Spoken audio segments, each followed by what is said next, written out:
네, 어려워지는 시민권 시험의 구체적인 내용과 시행 일자가 최종적으로 확정 발표가 되었습니다.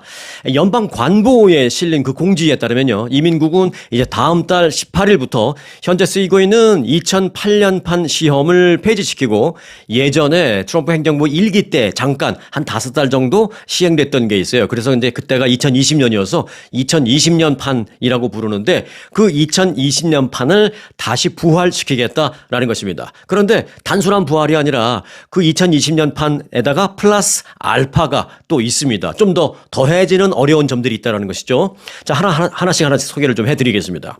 자, 일단 부활될 2020년 판 시험의 문제은행 문항은, 그러니까 쉽게 말하면 시험 범위는입니다. 우리가 왜 어렸을 때 학교 다닐 때 다음 주에 중간고사야. 그러면 선생님 시험 범위요, 시험 범위. 그러면 아주 그래도 좀 친절하고 좀 착한 선생님은 시험 범위면은 뭐 15페이지부터 25페이지까지야 라고 좀 구체적으로 가르쳐 주시는 분들이 계신가 하면, 어떤 선생님은 시험 범위, 야, 내가 맨날 공부 가르쳐 주고 하는 게 다 시험 범위지.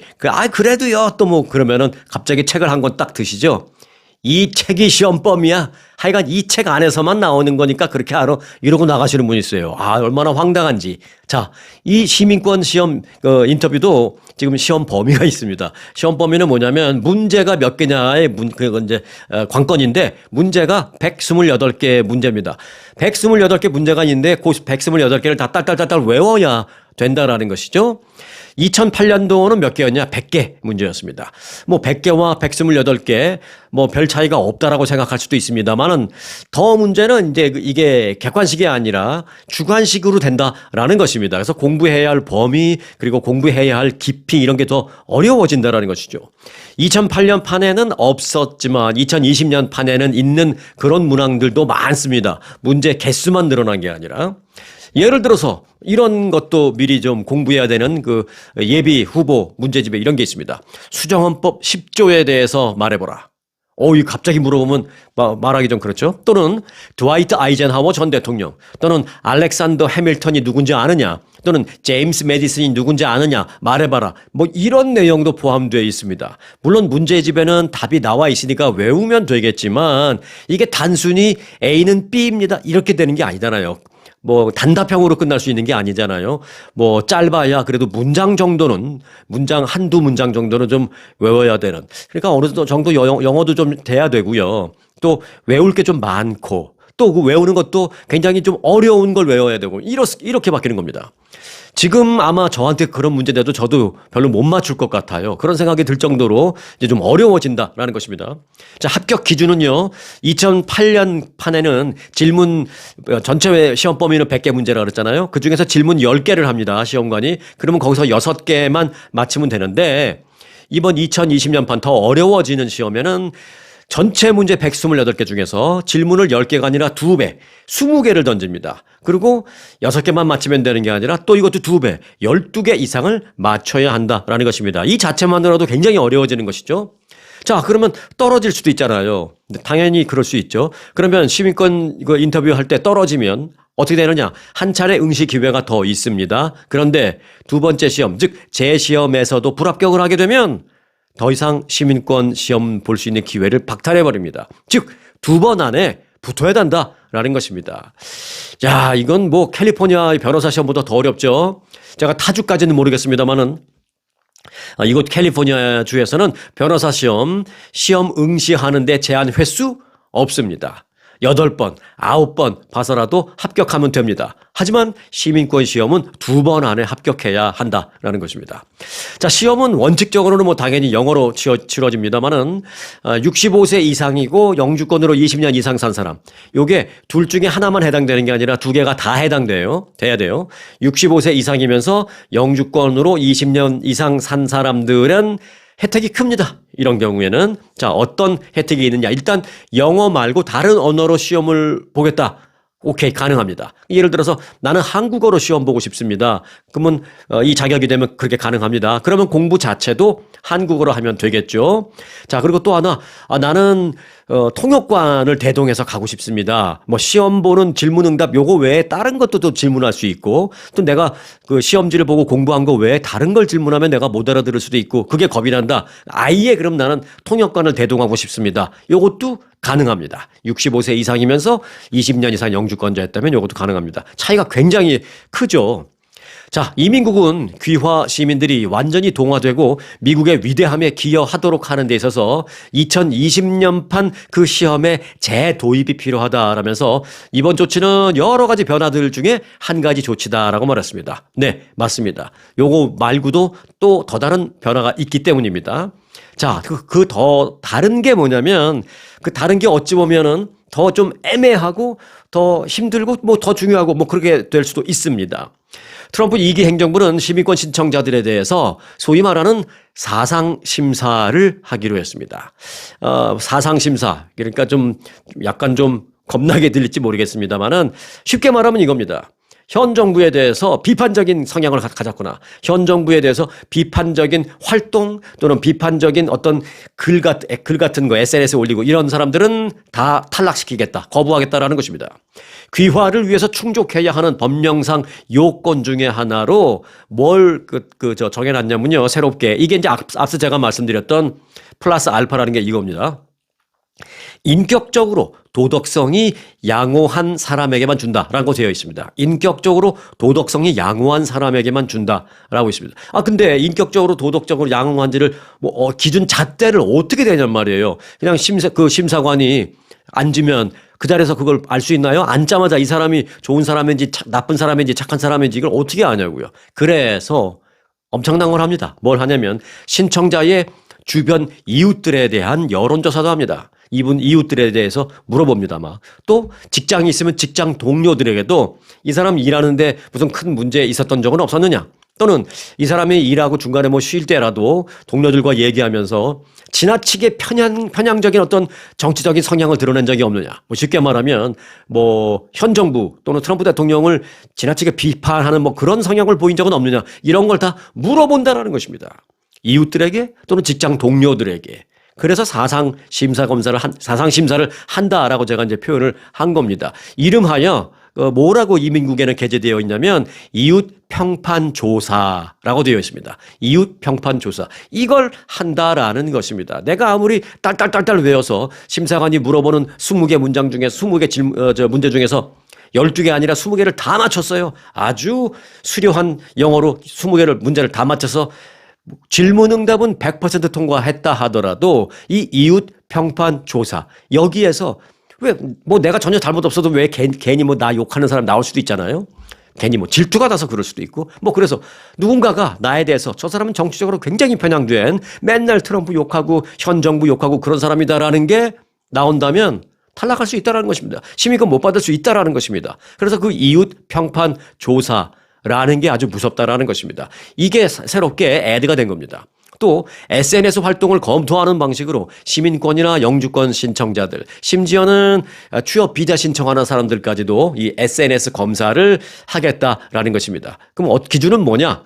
반미국적인 견해나 반미국적인 활동 또는 반미국적인 글 같은 것을 SNS에 올린 게 있는지를 싹 인스펙션 하겠다는 것입니다. 뒤져보겠다라는 것입니다. 자, 이같이 강화된 시민권 시험은 이제 그럼 다음 달 18일부터 효력을 발생합니다. 효력을 발생한다라는 것은 뭐냐면은 조금 오해하지 마세요. 다음 달 18일부터 시민권 인터뷰할 때 적용된다라는 것과는 다른 얘기입니다. 쉽게 말해서 어찌 보면 조금 시간이 있는 거예요. 다음 달 18일 그 이후에 시민권 신청서를 접수하는 사람들부터 적용이 된다라는 것입니다. 바꿔 말하면 다음 달 18일이 되기 전에 시민권 인터뷰 신청서를 접수하면 쉬운 걸로 시험 볼 수 있다라는 것입니다. 그런데 그게 내 맘대로 되는 게 아니죠. 시민권 신청할 그 자격 요건 이런 게 있으니까 할 수 없이 다음 달 18일 이후에 신청할 수밖에 없는 사람들도 당연히 있죠. 이제 그런 분들은 어쩔 수 없이 이렇게 사상검증, SNS 인스펙션 당하고 어려운 시험 문제 그걸 다 치루어야 미국 시민권을 받을 수 있다라는 것입니다. 정말 뭐 다른 건 모르겠습니다만 저는 무슨 뭐 SNS냐 이런 걸 해봐야 저는 뭐 별건 나올 건 없다라고 자신을 하지만 정말 그 시험 문제는 야 이건 지금 나한테 물어봐도 내가 못 맞힐 것 같은데 막 이런 생각이 들 정도로 어려운 시험 문제가 많습니다. 그러니까 앞으로 그렇게 변한다는 걸 꼭 알아두시기 바라겠습니다. 자, 뉴욕의 이민법원에 재직해온 1.5세 한인 판사가 최근 그 석연치 않은 이유로 판사직에서 해임됐습니다. 자, 뉴욕시 소재의 연방이민법원에서 판사로 재직해온 한인 1.5세 데이빗 김 판사. SNS에 최근에 이런 글을 올렸습니다. 내가 더 이상 미국 이민법 판사가 아니라는 사실을 알리게 돼서 너무나도 슬픕니다. 라고 썼습니다. 데이빗 김 판사는 해임되는 통지 그 이메일을 해임되기 하루 전날 받았다라는 것입니다. 그러니까 오늘 이메일이 와서 이메일을 열어봤더니 당신은 내일부터 fire야. 그겁니다. 해임 하루 전에 통지를 받은 거예요. 그러면서 내가 40년 이상 판사로 일하면서 처음 해고라는 것을 난 당해봤다라고 말했습니다.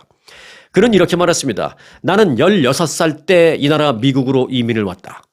16살 때 이민을 와서 영어를 힘들게 배운 뒤에 그 이듬해부터 나는 바로 일을 시작했다라고 소개한 뒤에 내가 미국 시민권을 얻었을 때 나는 이 위대한 나라를 정말 진정 나의 나라로 받아들였다. 미국은 그때 내가 처음 도착했을 때 알고 있던 그 미국과 지금의 미국은 비교를 해봤을 때 너무나도 많이 달라져 있다. 이렇게 개인의 의견을 썼습니다. 자, 뉴욕 현지 매체 더 시티라는 언론 매체의 보도에 따르면 데이빗 김 씨는 지난 4일 망명 신청 사건 심리 도중에 해임 통지 이메일을 받았습니다. 그러니까 지난 5일자로 해임이 됐는데 그 전날인 4일도 망명 심사 관련된 그 판사 일을 하고 있었던 것이에요. 일을 하고 있었는데 내일부터 해임이라고 하니까 그 망명 심사를 하는 도중에 이거 다 덮어놓고 그냥 나간 겁니다. 뭐 다른 사람이 하겠지만 그러니까 심리 도중에 소위 말해서 잘린 거예요. 이런 일은 흔치 않다라는 것입니다. 더 시티는 해임된 사유조차도 정부는 명확히 밝히지 않았다라면서 지난 2024년 그러니까 지난해까지 기준으로 이제 조사해 본 결과 데이빗 김 씨의 그 망명 허용률 망명을 허용해주는 판사로서 망명을 허용해주는 그 레이트 퍼센테이지가 뉴욕시 이민사건 담당 다른 판사들과 비교해서 조금 높았다. 아마 그게 이유가 아닌가 그렇게 생각된다라고 보도를 했습니다. 그러니까 한마디로 이거죠. 이민이나 무슨 뭐 망명이나 이런 부분에 있어서 관대한 판사는 다 보직 해임시켜버리겠다라는 것입니다. 트럼프 행정부는 현재 아시겠는지 모르겠습니다만은 수백 명의 군사법원의 판사를 이민법원으로 보내고 있습니다. 망명 허용률이 데이빗 김 판사처럼 높은 그런 판사는 정부적 정책 기조에 부합하지 않는다, 맞지 않는다라는 그런 판단으로 다 보직 해임시키면서 그 빈자리를 강한 성향을 가지고 있는 군사법원 판사들이 메꾸고 있다라는 사실도 지금 보도되고 있습니다. 어찌 보면 대대적인 그 법조계의 사법부의 대대적인 물갈이 작업이 진행되고 있다. 뭐 이렇게도 표현이 가능하겠습니다. 자, 그런데요, 이 물갈이 작업은, 비단 이번 이 사법부뿐만이 아닙니다. 방송계에서도 시작이 됐습니다. ABC 방송이 간판 심야 토크쇼인 지미 키멀 라이브 쇼의 진행자, 지미 키멀의 찰리 커크 피격 사건과 관련해서 이 마가를 비난한 발언을 이유로 이 프로그램을 폐지시켜버렸습니다. 이 프로그램의 폐지는 진행자인 지미 키멀의 발언 때문으로 알려졌습니다. 자, 지미 키멀은 지난 15일 방송에서 마가 세력이 이 찰리 커크를 살해한 그 사람을 자기네와는 다른 완전히 별개의 사람이다. 그 찰리 커크를 살해한 그 사람이 자기네가 아닌 다른 사람이다라고 규정을 하면서 마녀사냥 몰이를 하고 있다. 뭐 이런 식으로 얘기했어요. 그러면서 지미 키멀은 그 사건으로부터 정치적인 이득을 얻기 위해서 할 수 있는 모든 일을 마가 세력은 하고 있다라고 말했습니다. 지미 키멀은 또 백악관에서 있었던 트럼프 대통령의 그 추모 발언, 찰리 커크 추모하는 그 영상을 이렇게 가리키면서 이것을 보니까 이건 마치 4살짜리 아이가 금붕어를 잃어버리고 애도하는 그런 모습 같다. 그러니까 약간 어딘가 어색하다는 뜻인지, 그러니까 말은 그렇게 했어요. 근데 이게 이제 정확하게 어떤 뜻인지는 함부로 해석하기 좀 그렇지만 뭐 굳이 해석을 한다면 추모하는 장면이 너무 분위기가 어색했다라는 뜻인지 아니면은 진짜 마음속에는 애절한 추모의 마음이 있는 건 아닌데 뭐 겉으로 그렇게 한다. 뭐 그런 뜻인지는 모르겠습니다만 정확한 표현은 그겁니다. 4살짜리 어린아이가 금붕어를 잃어버리고 애도하는 그런 모습 같다. 이렇게 말을 했어요. 그런 발언을 한 후에 소위 말해서 잘린 겁니다. 이번 지미 키멀 쇼의 폐지는 트럼프 대통령의 의중이 반영됐다라는 게 누구든 부인할 수 없는 그런 사실이고 지배적인 관측입니다. 심지어 앞서 그 CBS에서도 그런 일이 있었죠. 트럼프 대통령의 심기를 건드리는 농담을 반복해온 CBS의 스티븐 콜베어. 이 사람의 그 더 레이트 쇼라는 것도 역시 시청률이 굉장히 높았어요. 그럼에도 불구하고 폐지 결정이 내리면서 스티븐 콜베어도 역시 해고된 바 있습니다. 이게 다 이렇게 연결되는 겁니다. 자, 그런데 그 연결, 이게 다가 아닙니다. 트럼프 대통령은 이번 지미 키멀 라이브 쇼 폐지에 대해서 영국에 체류 중이던 어제 영국 시간으로, 그러니까 영국 현지 시간으로 18일 새벽 1시에 돌연 SNS에 짧은 글을 한두 장 올립니다. 뭐라고 글을 올렸냐면 이제 2명 남았다.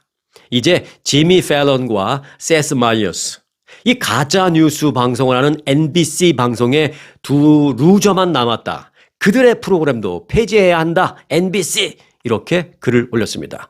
영국 체류 중인데 영국 새벽 1시에요. 지미 팰런과 이제 그 세스 마이어스 얘기했죠. 자, 일단 그 지미 팰런 그 사람이 진행하는 NBC 방송의 토크쇼는 더 투나잇 쇼입니다. 그리고 세스 마이어스가 진행하는 것은 Late Night with Seth Meyers라는 것입니다. 이 두 프로그램도 폐지라는 것입니다. 그 두 사람, 그 두 루저들이 방송 진행할 때 보면 농담이라고, 지들은 농담이라고 하는데 보는데 난 마음에 안 들어! 폐지시켜라는 그런 트럼프 대통령의 말. 그게 이제 SNS에 현지 시간 새벽 1시에 잠 안 주무시고 이제 올린 거예요. 그래서 이제 이 두 루저라고 표현된 이 지미 팰런과 세스 마이어스. 이 사람이 이제 다음 타겟이 될 것이다라는 얘기입니다. 이 사람들이 과연 프로그램이 폐지될지 어떻게 될지 좀 지켜봐야 되겠습니다. 이제 끝이 아니라 어찌 보면 시작이다라는 생각이 들기도 합니다.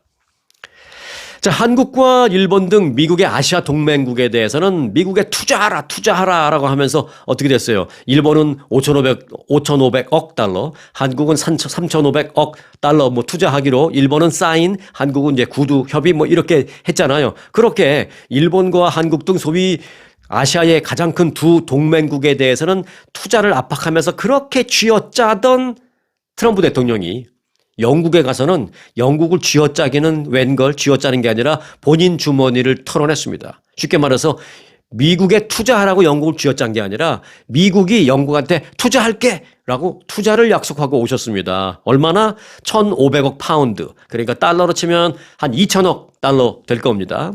한국에는 3,500억 달러, 일본에는 5,500억 달러의 투자를 쥐어짜는 모습과는 완전히 상반되는 그런 모습을 영국 가서는 보인 겁니다. 영국 정부는 어제 트럼프 대통령의 국빈 방문을 계기로 미국 기업을 통해서 미국이 영국에 1,500억 파운드, 약 2,000억 달러를 투자하기로 했다라고 공식 발표를 했습니다. 미국 대통령이 영국 국빈 방문 도중에 발표된 어떤 그 투자 유치 규모로는 역대 최대죠. 역대 최대 규모로 알려졌습니다. 미국 대통령으로는 처음으로 영국을 2번 국빈 방문한 사람이 이제 트럼프 대통령, 새로운 기록입니다. 지금까지의 역대 미국 대통령은 영국을 임기 동안에 다 한 번씩만 국빈 방문했는데 2번을 국빈 방문했습니다. 그래서 찰스 3세 국왕을 비롯한 영국 왕실의 주요 인사들에게 정말로 극진한 환대를 받았습니다. 지난 17일에는 윈저성 세인트 조지 홀에서 열린 그 성대한 국빈 만찬이 그 정점이었습니다.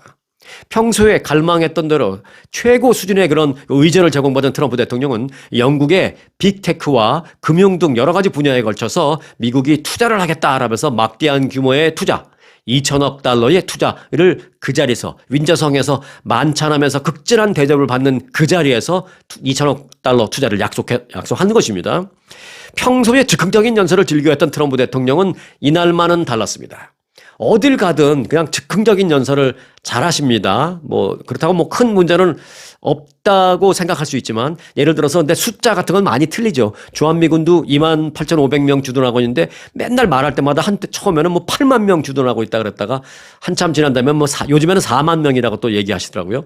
여하튼 그런 숫자는 좀 많이 틀리지만 그 틀릴 수밖에 없는 게 늘 즉흥적인 연설을 하기 때문에 좀 디테일한 숫자는 좀 틀리는 경우가 많습니다. 그런데 그렇게 즉흥적인 연설을 늘 즐겨하던 트럼프 대통령이 영국에 가서는 태도가 변했습니다. 본인이 깔끔하게 정리해온 연설 준비된 문구를 읽어 내려갔습니다. 그러면서 투자 약속을 한 겁니다. 그는 준비된 문구를 읽으면서 진정으로 내 인생 최고의 영예 중에 하나를 이번 내 국빈 방문에서 경험했습니다. 라고 말하면서 영국 국왕과 영국에게 수십 년간 큰 존경심을 나는 갖고 있는 사람입니다. 라고까지 말했습니다. 영국에서 환대를 받은 이 순간이 그러면서 내 생애 최고의 순간입니다. 라고 정말로 할 수 있는 최고의 영예스러운 영국 입장에서 봤을 때 그런 얘기는 다 했습니다. 이건 즉흥이 아니라 써온 문구로 그렇게 최고의 영예를 표현을 했습니다. 자, 트럼프 대통령이 한국, 일본은 쥐어짜는데 영국에 가서는 돈을 풀었다라는 것이 이제 돌아와서 미국에서 과연 어떻게 여론이 형성될지는 조금 이번 주말 정도는 한번 좀 지나고 봐야 되겠다라는 생각도 들기도 합니다.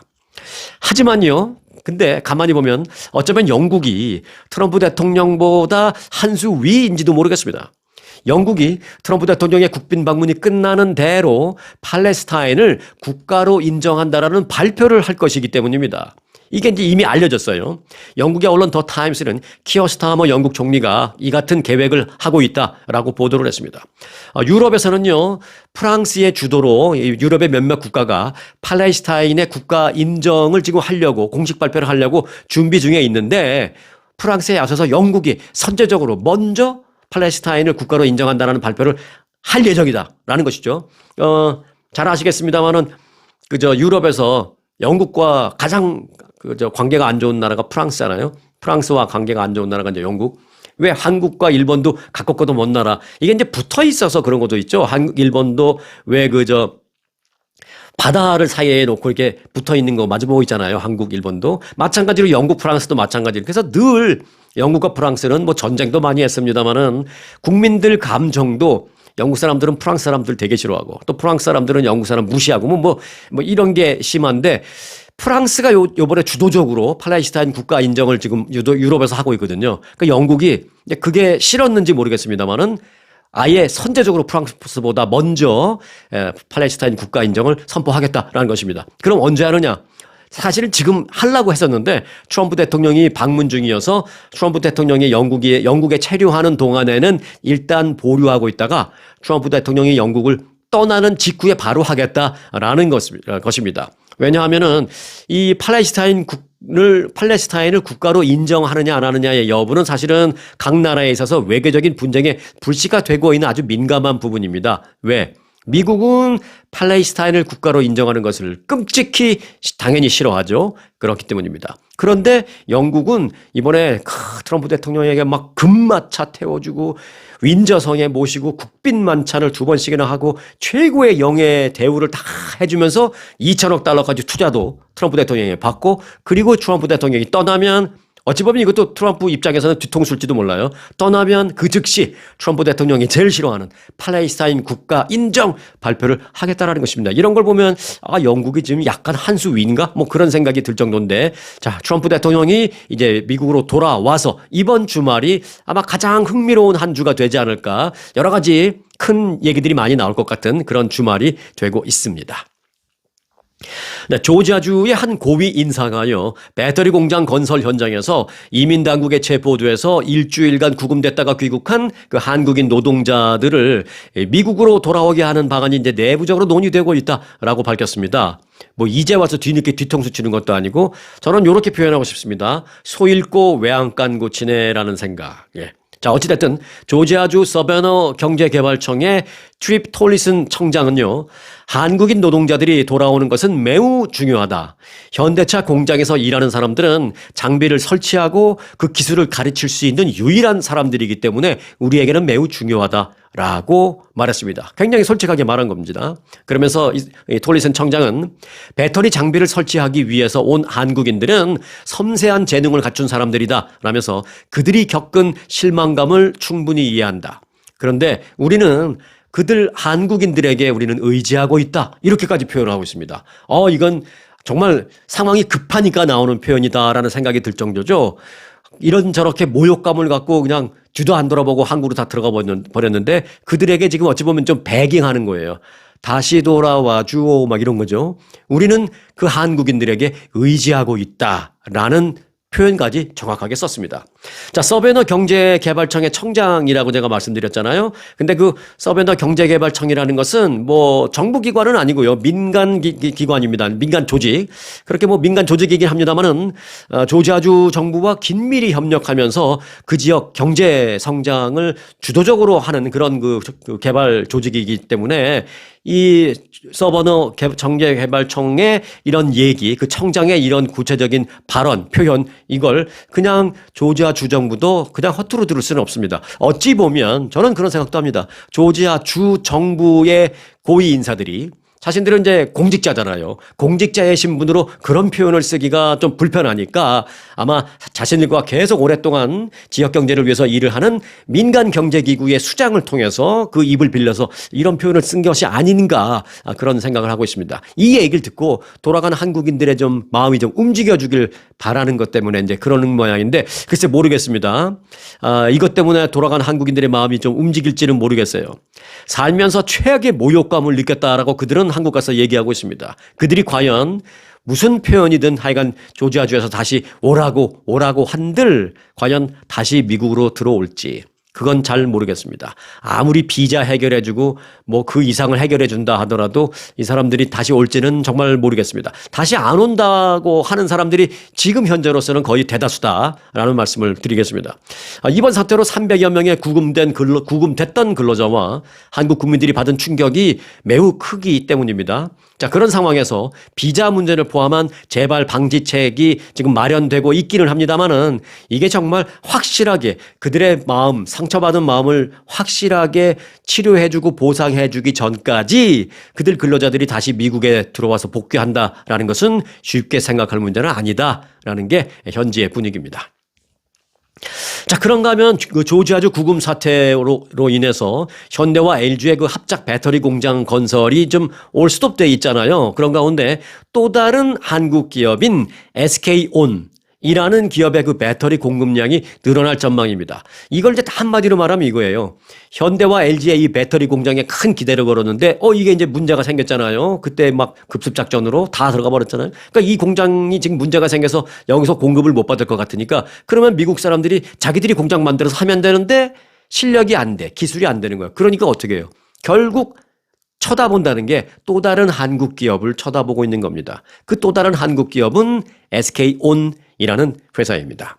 업계에 따르면 최근 SK온은 이번 구금 사태 이후에 숙소에서 대기 중이던 B1 비자, 합법적으로 일을 할 수 있는 B1 비자 소지자에 대해서 업무 현장 복귀를 지금 검토 중이다라고 밝혔습니다.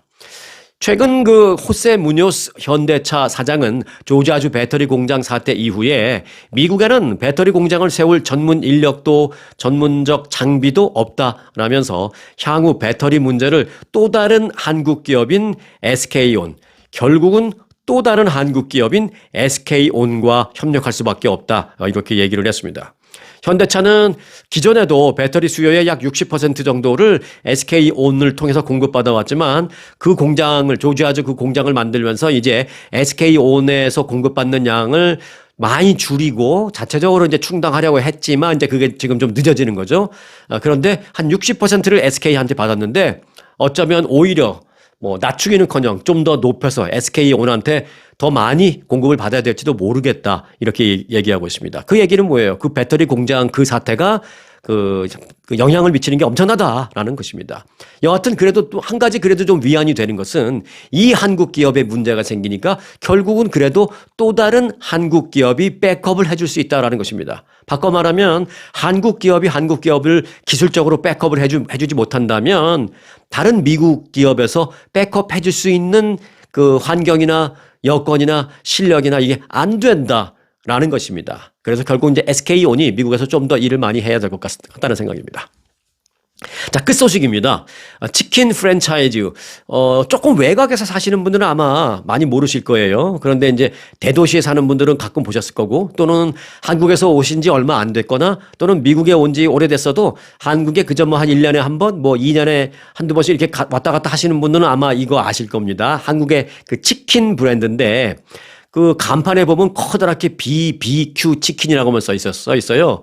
그래서 아니 BBQ라는 것은 그냥 일반 명사인데 무슨 BBQ 치킨 저는 그런 생각도 했었는데 그걸 운영하는 회사가 제네시스 BBQ라는 그룹입니다. 자, 미국에도 많이 있어요, 여기저기. 치킨 프랜차이즈 제네시스 BBQ 그룹은 뉴욕 타임스퀘어 한가운데에 있는 원 타임스퀘어 전광판에 이 제네시스 BBQ 브랜드 광고를 내보낸다고 합니다.